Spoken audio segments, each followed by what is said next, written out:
das razões da popularidade do governo Dilma é a diminuição do desemprego.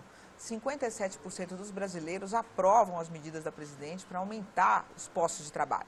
Por outro lado, as políticas econômicas não estão surtindo efeito no controle da inflação. Veja na reportagem de Cândido Oliveira. Atualmente, a taxa de desemprego no país atinge a baixa de 5,5%. Esse foi um dos fatores que alavancaram a aceitação do governo Dilma. Pesquisa da Confederação Nacional da Indústria, em parceria com o Ibope, divulgada em março, apontou que Dilma Rousseff tem a aprovação de 63% dos brasileiros, o maior índice já alcançado pelo governo. Por outro lado, a inflação está aumentando. Se a inflação realmente continua a crescer, né, e ela se mantiver num patamar muito elevado, isso vai gerar problemas também de popularidade. A gente sabe que a inflação é uma coisa que custa caro aos governos do ponto de vista da sua popularidade. O desafio do governo, portanto, hoje é reduzir a inflação e, ao mesmo tempo, não reduzir drasticamente a capacidade de consumo. Emprego é bom, mas ter preços em elevação é muito ruim. Para que o país atinja o seu real potencial de crescimento, especialistas defendem uma velha fórmula. Para essa economista, o desaquecimento do mercado de trabalho é uma medida essencial a curto prazo. De fato, eu acho que é um momento de colocar a política macroeconômica de novo nos trilhos, reduzir a inflação o mais rapidamente possível, reancorar as expectativas inflacionárias, porque eu acho que hoje essa é uma peça importante para o crescimento. Parece aquela situação do equilibrista que tem que equilibrar vários pratos, né? Se ele segura um, cai o outro, e acho que essa é a dificuldade diante da qual o governo se vê hoje. Governador, o Banco Central acabou de aumentar os juros, 0,25 pontos percentuais. O que o senhor achou dessa medida? O senhor acha que foi a medida mais correta? Isso resolve o problema? Acho que não. Não vejo como um aumento de 0,25% em taxa de juros, da taxa oficial, taxa Selic de juros, possa ser um elemento importante para você barrar o processo de inflação que nós estamos vivendo. Pode ser um sinal para o agente econômico. Para o agente econômico é um sinal de que o governo não vai deixar de levar em conta a inflação como um problema, porque parecia, durante um certo período no governo Dilma, que a Dilma estava entendendo que essa questão da inflação não é uma coisa tão importante. Dava para conciliar um pouquinho de Dá desenvolvimento. para conciliar e tal, interessa o aumento do crescimento econômico, mas o crescimento econômico veio menor de 1%. A inflação acima de 6%. Então, claro que a Dilma percebeu que não adianta também você simplesmente lutar tanto pelo crescimento econômico e deixar de levar a importância à inflação. Porque a inflação é um imposto terrível para a população, para o trabalhador.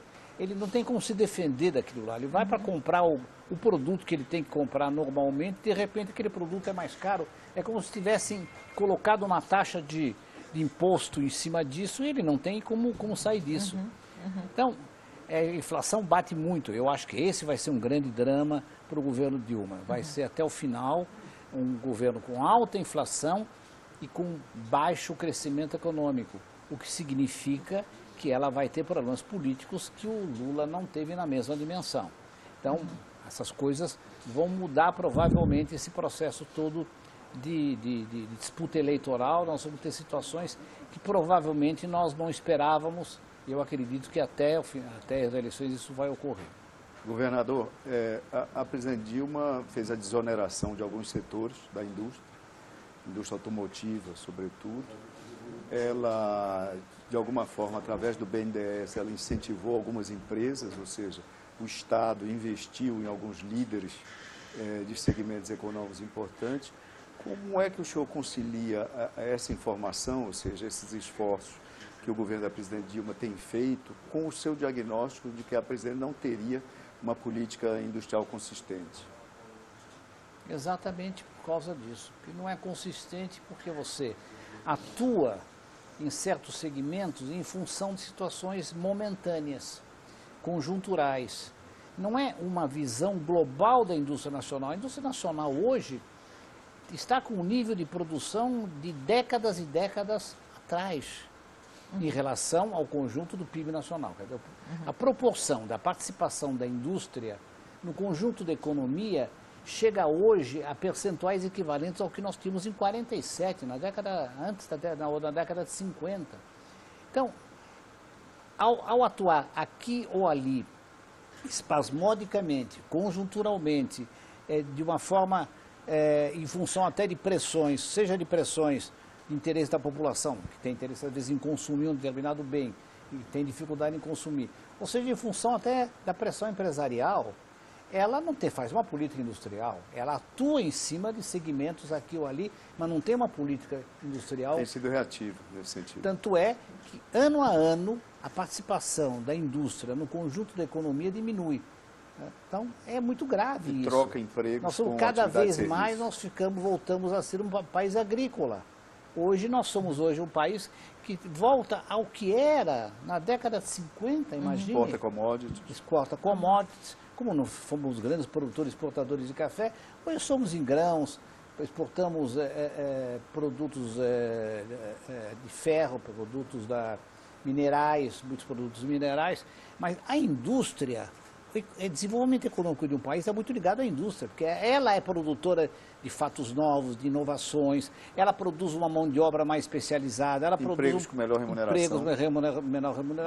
Melhor remuneração. Então, a indústria é o filé mignon da economia. Não quer dizer que você não deva produzir no processo agrícola, claro, mas deve também modificar, pegar o que é o produto agrícola, transformá-lo num produto industrializado, até para você ter melhor capacidade de venda. Ora, nós somos um país que estamos recuando em termos de produtividade. A nossa produtividade, aquilo que cada trabalhador produz por unidade, é cada vez menor em relação ao restante do mundo. Nós estamos recuando, nós estamos indo para trás.